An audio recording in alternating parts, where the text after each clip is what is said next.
नमस्कार, मैं राकेश परमार और आप देख रहे हैं महत्वपूर्ण मुद्दा। मित्रों, महत्वपूर्ण मुद्दे में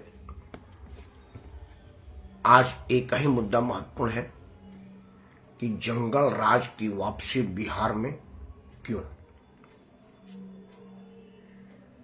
इस विषय पर चर्चा करूंगा।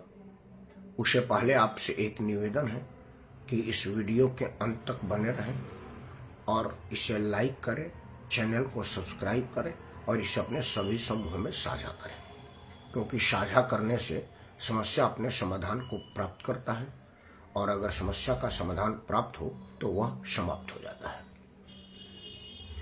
मेरे एक दिन के कह देने से या वीडियो बना लेने से समस्या का समाधान नहीं हो पाएगा, लेकिन एक दिन जरूर होगा। उन्हीं विश्वास और उसी दिन के आस में मैं रोज आपके सामने एक महत्वपूर्ण मुद्दा लेकर के आता हूं और आपका आशीर्वाद मांगता हूं। कृपया अपना आशीर्वाद मुझ पर बनाए रखें।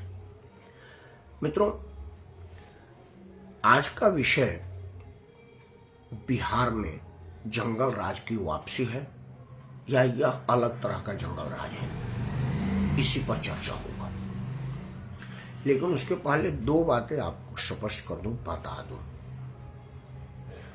बिहार चुनाव हो, बंगाल चुनाव हो, इन सब चुनाव को भारतीय जनता पार्टी हिंदू मुस्लिम के मुद्दे पर लड़ना चाहती है। उसका कारण है कि भारतीय राजनीति में जाति का मुकाबला अब जात से ही हो सकता है। जिस तरह से दिल्ली में फ्री की राजनीति की काट में भारतीय जनता पार्टी भी फ्री की राजनीति की रेवड़ी बांटी और दिल्ली में विजय प्राप्त की, उसका स्वाद मिलने के बाद वह उसी के हथियार से उसका मुकाबला करना चाहती है, जिसके मुकाबले में चुनाव लड़ने जाएगी, रणभूमि में जाएगी। बिहार में फ्री से ज्यादा मैटर जात करता है, क्योंकि वहां पर जातीय राजनीति की जड़ें बहुत गहरी हो गई हैं। तो आपको स्वयं अपने मेन राजनीतिक मुद्दे से हट करके उसके मुद्दे पर आना पड़ेगा। तो जैसा कि दिल्ली में अरविंद केजरीवाल ने कहा था कि जब मेरी ही योजनाओं को लागू करना है तो दिल्ली की जनता कह रही है कि मैं कट्टर ईमानदार अरविंद केजरीवाल को क्यों न लाऊं, फिर तुमको क्यों लाऊं जब केजरीवाल की योजना सारी सही है। लेकिन चूंकि केजरीवाल एक निहायत ही खराब किस्म का राजनीतिक आदमी था और दिल्ली की जनता उस इन बातों को समझ चुकी थी, क्योंकि 10 साल कम नहीं होता। 10 साल तक जनता ने देखा कि यार ये आदमी इल्जाम लगाने के अलावा और कुछ नहीं करता और बड़ी सफाई से झूठ बोलता है। अगर दिल्ली की गद्दी जीतने के लिए भाजपा फ्री की बात ना भी करती तो केजरीवाल से निजात पाना चाहती थी जनता। लेकिन कोई बात नहीं, 2-2, 3-3 चुनाव हारने के बाद कोई भी आदमी अपने राजनीतिक डग पर डगमगा जाता है। भाजपा भी ऐसा कर गई और फ्री के मुकाबले में फ्री का शंगुफा छोड़ी और विजय प्राप्त की। अब बिहार और बंगाल एक ऐसा जगह है जहां पर फ्री से ज्यादा जात और धर्म मैटर करता है। पश्चिम बंगाल को अब भारत का हिस्सा आप मानिए, मैं तो नहीं मानता हूं। कर्नाटक को भी अब मैं भारत का हिस्सा नहीं मानता हिंदू के मामले में। कर्नाटक के आज बजट में बाकायदा धर्म के नाम पर अलॉटमेंट किया गया। भारत के संविधान में धर्म पर आरक्षण किसी भी चीज की नहीं है, मनाही है। लेकिन कर्नाटक सरकार के यही सिद्धरमैया है जो जब पहली बार मुख्यमंत्री बने थे तो 4 दिन के अंदर उन्होंने एक अपना अलग निशान घोषित कर दिया था। उन्होंने अपना फ्लैग, अपना झंडा बना दिया था कि मैं तिरंगा नहीं, अपना झंडा मैं अपनाऊंगा। हो सकता है उनको और मौका मिलता तो वो अपना संविधान बना देते, लेकिन अगर संविधान नहीं बना सके तो भारत का संविधान नाम मान करके भी तो संविधान बनाना ही कहा जाएगा। उन्होंने भारत के संविधान को तिलांजलि दे दी और कहा कि हम संविधान नहीं मानते, हमारा अपना एक अलग निजाम है, अलग संविधान बेशक ना हो लेकिन अघोषित संविधान है। तभी तो उन्होंने धर्म के नाम पर आरक्षण दे दिया। भारत के मेन संविधान, मूल संविधान में धर्म के नाम पर आरक्षण नहीं है। तो मतलब अलग विधान और अलग निशान कर्नाटक मान चुका है, वो भारत में अब रहा नहीं। पश्चिम बंगाल में भी नहीं है, क्योंकि पश्चिम बंगाल में आपको नवमी के दिन पूजा करने के लिए पुलिस की परमिशन की जरूरत पड़ेगी। दुर्गा पंडाल में आजान के लिए जगह और स्थान देना पड़ेगा और समय सुरक्षित रखना पड़ेगा, तब आपको पंडाल दिया जाएगा। जबकि वहां मुहर्रम में किसी तरह की कोई और मनाही नहीं है। पश्चिम बंगाल भी उसी रास्ते पर है। पश्चिम बंगाल में भी केंद्रीय सभा के अधिकारियों को गिरवी रख लिया जाता है, हॉस्टाइल कर दिया जाता है, बंद कर दिया जाता है। उनको भी कहा जाता है कि भाई आप जा नहीं सकते हैं यहाँ से, क्योंकि आप सीबीआई से हैं, आप जांचने आए हैं, हम आपको जाने नहीं देंगे। तो वहां पर भी कॉन्स्टिट्यूशन कोलैप्स तो करीब करीब है, तो उस पर भी लोगों की नजर है। पश्चिम बंगाल को भी आप भारत का हिस्सा मानने की भूल कर रहे हैं तो करते रहिए। इन्हीं सब की काट में भारतीय जनता पार्टी ने सोचा कि भाई अगर धर्म के पीछ पर अगर हम आएंगे तभी मुकाबला कर पाएंगे, क्योंकि जात के पीछ पर अगर आएंगे तो फिर लालू प्रसाद से अहिर आगे बाहर क्यों जाएगा, मायावती से दलित बाहर क्यों जाएगा, नहीं जा पाएगा। लाख कोशिश के बाद भी उत्तर प्रदेश और बिहार में यादव मुलायम और लालू के साथ है, दलित मायावती के साथ है। लेकिन अगर धर्म की राजनीति की जाएगी तो धर्म भाजपा के साथ है और भाजपा धर्म के साथ है, ये घोषित बात है। तो इसीलिए भाजपा धर्म के पीछ पर राजनीति को लाना चाहती है। इसीलिए बिहार चुनाव से पहले धार्मिक नेताओं का वहां कार्यक्रम लग रहा है। अभी बागेश्वरनाथ के धीरेन्द्र शास्त्री गए हैं, संघ के संचालक गए हैं, श्री श्री रविशंकर गए हैं और वो सब लोग जाकर के कुछ कुछ कर ही रहे हैं। गुजरात में मिथिला डिवीजन है, जैसे हमारे दिल्ली में पूर्वांचल समाज है, भोजपुरी समाज है, मैथिली समाज है, उसी तरह से ये जो मैथिली एकेडमी है गुजरात की, उन्होंने अमित शाह को अपने कार्यक्रम में मुख्य अतिथि बनाया होली में।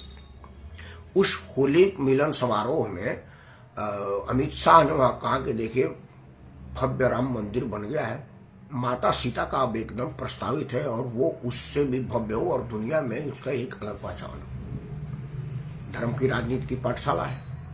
तो यह राजनीति की शुरुआत है और अगर धर्म की राजनीति चल गई तो जात की राजनीति को ढक देगी, क्योंकि हिंदू दलित भी है, हिंदू धानुक भी है, मुसहर भी है, राजपूत भी है, ब्राह्मण भी है, भूमिहार भी है, कायस्थ भी है, सब हिंदू हैं। तो अगर वो हिंदू बन के वोट कर दिए तो जात से ऊपर हो जाएगा और इसे भाजपा के लिए फायदेमंद होगा, जीत मुफीद हो जाएगी। तो यह एक प्रयास है, एक्सपेरिमेंट है, जो बिहार में पहली बार प्रयास किया गया था सरसंचालक के द्वारा यह कह करके कि आरक्षण की समीक्षा हो। उनकी इच्छा थी कि आरक्षण की समीक्षा पर अगर बात करेंगे तो स्वर्ण समाज एकजुट हो जाएगा, लेकिन हुआ उसका उलट, बिहार में नुकसान उठाना पड़ा। तो अब की बार वो वाला एक्सपेरिमेंट यहाँ नहीं हुआ, अब सीधा सीधा धर्म का एक्सपेरिमेंट हो रहा है, जिसमें आरक्षण का कोई मतलब नहीं है, धर्म का मतलब है। पश्चिम बंगाल में नेता विपक्ष धीरेन्द्र भट्टाचार्य ने कहा है कि भाई राम मंदिर रामनवमी के दिन बनेगा, 3.5 एकड़ जमीन हमने अलॉट कर दिया है और अब उस पर भव्य राम मंदिर बनेगा। हर तरह से लोग वहां आवे, हर शहरों से आवे, करोड़ों की संख्या में। और अलगाव भाषण या भड़काऊ भाषण के श्रेणी में आगे बढ़ा तो उन्होंने कहा कि भाई इसके लिए आपको किसी परमिशन की जरूरत नहीं, आप परमिशन ना लें। भट्टाचार्य मंत्री रहे हैं, कानून का ज्ञान है उनको, राजनीतिक आदमी रहे हैं, कई बार जलसा उलसा किए होंगे, उनको पता है कि छोटे से छोटी भी कार्यक्रम करने के लिए पुलिस की परमिशन की जरूरत है। और वो स्वयं पूर्व मंत्री होते हुए बात कह रहे हैं, मतलब सीधा टकराने का प्रयास है, हिंदू मुसलमान करने का साजिश है, यह है। तो इन विषय पर विचार करिए। विषय यह नहीं है, विषय है कि बिहार में जंगल राज क्यों, वो इसी से रिलेट करता विषय था, इसीलिए भूमिका में इस विषय को मैंने पहले रखा। अब आते हैं बिहार पर। मित्रों, जैसा कि मैंने आपको बताया कि इस साल के अंत में बिहार में चुनाव है और यह चुनाव कई मामलों में अलग चुनाव है। यह चुनाव से कई चीजें साबित होंगी, स्थापित होंगी। साबित यह होगा कि लालू प्रसाद का बेटा अपने दम पर क्या कर पाएगा, यह साबित होना है। स्थापित बात का होगा कि भाई नीतीश कुमार क्या अपने बेटे को राजनीति में स्थापित कर पाएंगे, और स्थापित यह भी होगा कि क्या भारतीय जनता पार्टी अपने दम पर सरकार बनाएगी। यह सब चीजें बिहार में स्थापित होना है। जो मुझे लग रहा है हर आदमी जो राजनीति का ककारा जानता है उसको अब यह बात बिल्कुल लगने लगी है कि नीतीश कुमार को फेयर बेल की घोषणा कर दी गई है कि यह चुनाव फेयरवेल है, आपके लिए देते हैं, आप इसमें तन मन धन और पूरी समर्थन से लगिए, चुनाव लड़िए मुख्यमंत्री के रूप में घोषित होकर के, और उसके बाद अपने बेटे को चुनाव के बाद उप मुख्यमंत्री बनाइए। जिस तरह से लालू प्रसाद ने अपने दोनों बेटों को उप मुख्यमंत्री बना करके राजनीति स्थापित कर दिया, अब बिहार में तेजस्वी एक फैक्टर है, तेज प्रताप भी अपने हिसाब से फैक्टर है। उसी तरह से नीतीश कुमार को कहा गया है कि आप अपने बेटा निशांत को स्थापित करने के लिए उप मुख्यमंत्री बनाइए, 5 साल का मौका मिलेगा, अपना लड़ते झगड़ते डूबते उतराते राजनीति सीखेंगे, प्रशासन सीखेंगे, आपके पार्टी का धरोहर संभालेंगे, और यही ठीक रहेगा क्योंकि आपका स्वास्थ्य भी ठीक नहीं हो रहा है और बकवास भी अब आप ठीक ठाक करने लगे हैं। यह भी कई बार असमंजस की स्थिति उत्पन्न कर देते हैं, खुद के लिए सेल्फ गोल मार लेते हैं। नीतीश कुमार को भी यह बात समझ में आने लगी है कि मेरे बाद कौन, बेटा और कौन, तो यह अब होने वाला है। भाजपा को यह देखना है कि भाजपा ने अब तक जितने एक्सपेरिमेंट किए वो सब वोट बैंक को ध्यान में रखते हुए किया, प्रशासनिक क्षमता को ध्यान में रख करके नहीं किया। इसके पहले जो 2 उप मुख्यमंत्री बनाए वो बेचारे बड़े बुजुर्ग थे, उनको अगर 5-7 साल का मौका देता तो फिर आगे 4-5 साल के लायक थे नहीं, उनकी शारीरिक अवस्था थी, आयु था, इन सब चीजें का। लेकिन उन दोनों को इसलिए बताया कि वो वोट बैंक को प्रभावित करते थे, वोट बैंक से आते थे। तो भाजपा वोट बैंक मजबूत करना चाहती थी, नेतृत्व मजबूत करने की इच्छा में नहीं थी, वो नीतीश कुमार के नेतृत्व में चुनाव लड़ना चाहती थी। तो नेतृत्व नीतीश का और वोट हमारा, संख्या बढ़े, और जिस तरह से महाराष्ट्र में शिवसेना को नेतृत्व दे करके लड़ते लड़ते अपने बहुमत पे, अपने बल पे सरकार बनाई, वही वो बिहार में करना चाहती है कि नेतृत्व नीतीश कुमार का, वोट बैंक मेरा। लड़ते लड़ते लड़ते एक बार स्थिति ऐसी आएगी कि मैं बड़े भाई की भूमिका मानूंगा और छोटे भाई को कहूंगा कि सरकार में साथ रहना है तो ठीक है, नहीं तो आप कहीं भी जा सकते हैं।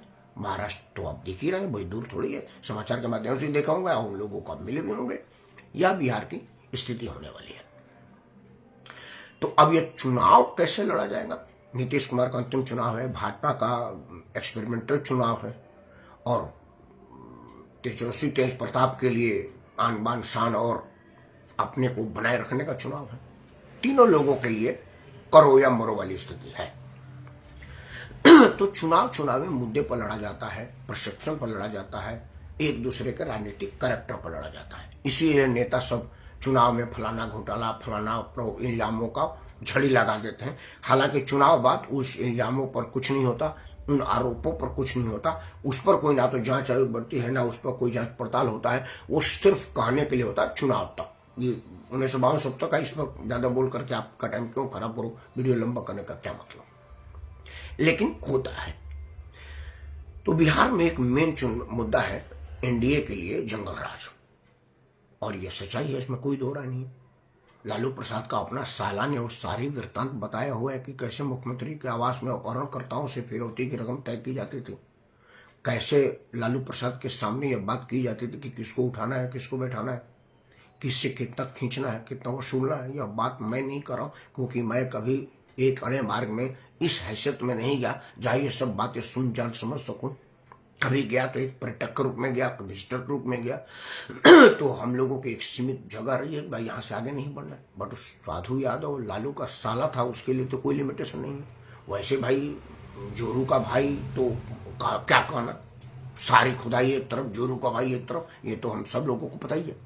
तो सुभाष की जो एक्सेस होगी वह विचार क्या करना, उस पर तो वह विचार नहीं है, तो हर जगह होगा। तो अगर वो कह रहा है तो उस पर तो विचार करना ही पड़ेगा।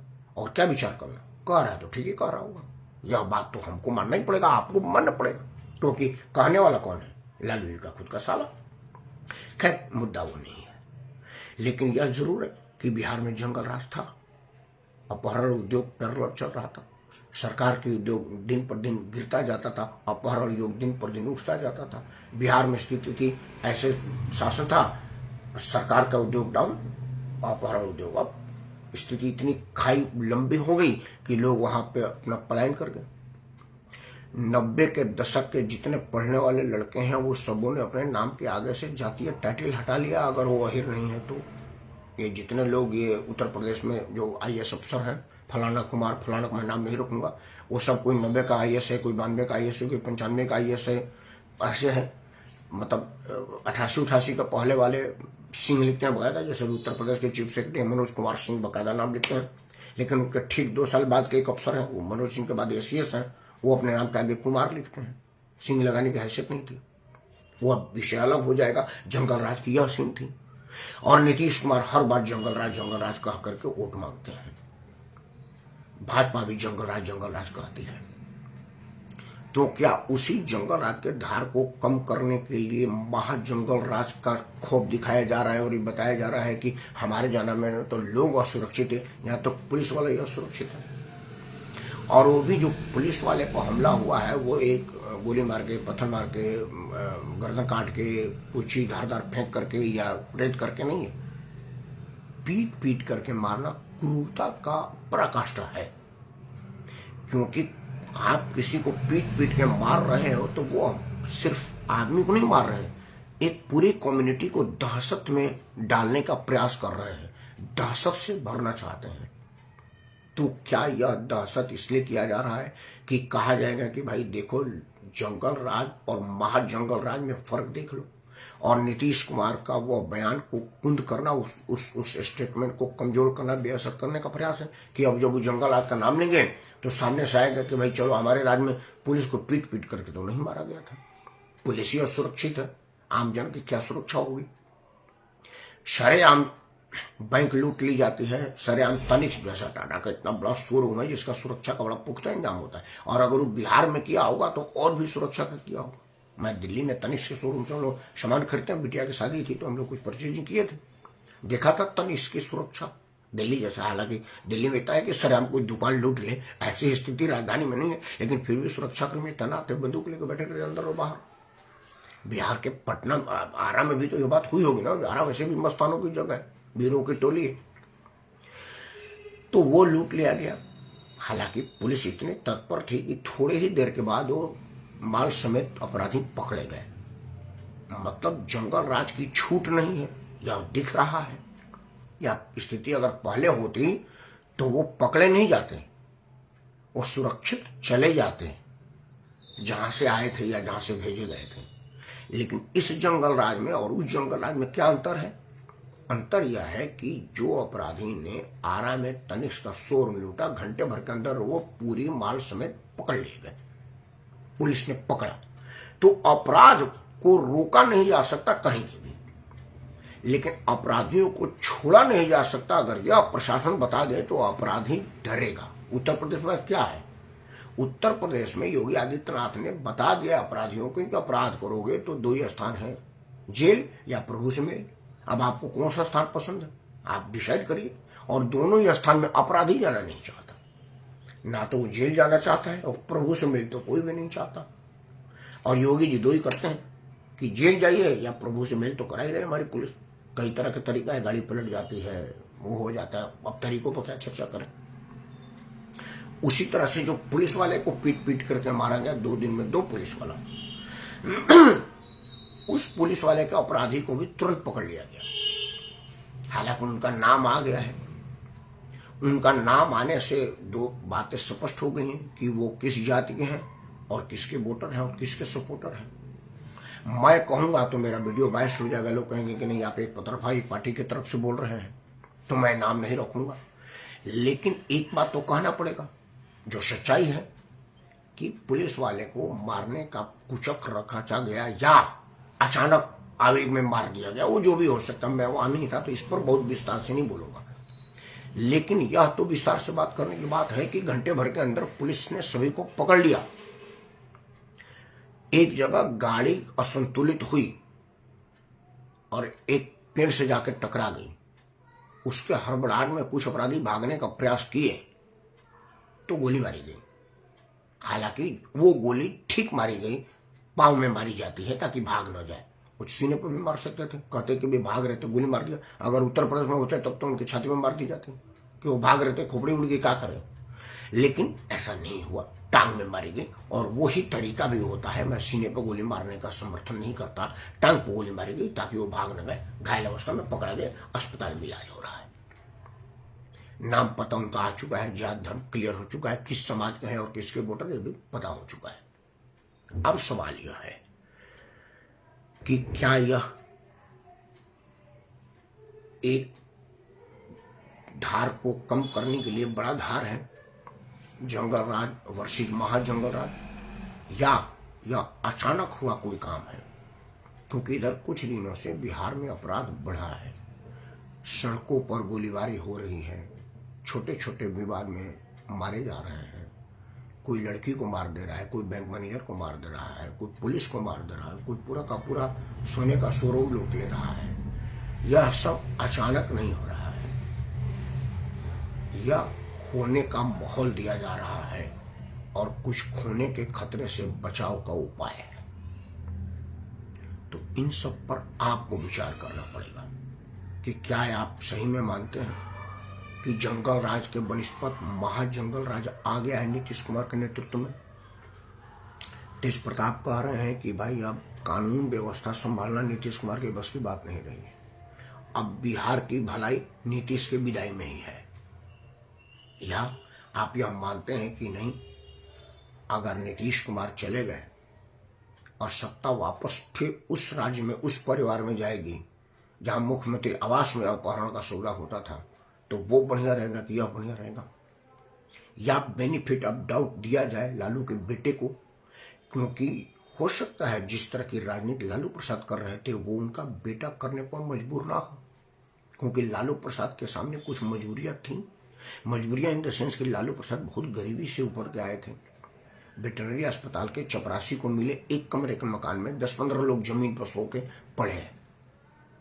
अब लालू प्रसाद को अचानक सत्ता मिला और जिस आदमी ने जीवन में पैसा नहीं देखा वो हर हाल में पैसा बनाने का मौका तलाश रहा हो, चाहे उसके लिए अपहरणकर्ताओं को चोट देने की भी भूल की गई हो। जबकि अब लालू प्रसाद के बेटे के साथ या नहीं, क्योंकि वो तो हेलीकॉप्टर में केक काट रहा है, वो तो सोने का चम्मच लेकर के पैदा हुआ है, तो उसे एन केन प्रकेंड पैसा बनाने की मजबूरी नहीं है। उसके पास तो अखात पैसा है, उसकी जांच चल रही है, कोर्ट में रोज रोज जवाबदेही तय की जा रही है। अब क्या होगा, भारत के राजनीति में आज तक किसी राजनीति को सजा नहीं हुआ, तो इसको भी नहीं होगा। पर्यटक के रूप में कोर्ट में आएगा जाएगा, बाद में विटनेस हॉस्टाइल हो जाएगा और सबूतों के अभाव में वो बरी हो जाएगा। डिफेंस कॉलोनी में कोठी है, छतरपुर में फार्म हाउस है और कई चीजें होंगी, वो कौन कौन इस पर चर्चा करे। तो जिस तरह से उत्तर प्रदेश में मुलायम सिंह की राजनीति से उलट अखिलेश ने अपनी राजनीति स्थापित की, हालांकि वो कई मामलों में अपने पिता से भी ज्यादा बुरा राजनीतिक साबित हुए, तो क्या तेजस्वी तेज प्रताप अपने पिताजी के उस राजनीतिक छवि से बाहर निकलने का प्रयास करेंगे? क्योंकि संकेतों में तेज प्रताप और तेजस्वी ने बदलाव शुरू किया है। किसी के पास टोपी थी तो किसी के पास गमछा था, कोई तेल पिलाव लठ लेकर के घूमा करता था तो कोई रथ लेकर के घूम रहा है। बदलाव की शुरुआत तो दिखाया जा रहा है। अब क्या बिहार की जनता इसको मानेगी, इस पर विश्वास करेगी? विचार यह होना चाहिए और इसको देखना भी चाहिए कि टेस्टेड को टेस्ट करेंगे या नए का एक्सपेरिमेंट करेंगे, या तो बिहार के ऊपर है। जनता क्या करती है, वो समझदार है, प्रबुद्ध है और सही निर्णय वाली है। हम किसी के लिए वोट नहीं मांगेंगे, हम तो बिहार के जनता से हाथ जोड़कर प्रार्थना करेंगे कि मतदान करते वक्त अपना और अपने बच्चों की भविष्य का ध्यान रखिएगा कि आप कैसा बिहार चाहते हैं। आईएएस बनने के लिए दिल्ली के मुखर्जी नगर आना जरूरी है कि पटना में रह करके भी आईएएस बन सकते हैं। उद्योग धंधा लगाने के लिए आपको नोएडा में आना जरूरी है या पटना के ही आसपास में उद्योग बनाने की हिमाकत कर सकते हैं, सोच सकते हैं। विचार जरूर करिएगा और उसके बाद मतदान करिएगा। जात पनपात मुहर लगेगी विकास पर। जय हिंद, वंदे मातरम और भारत माता की जय।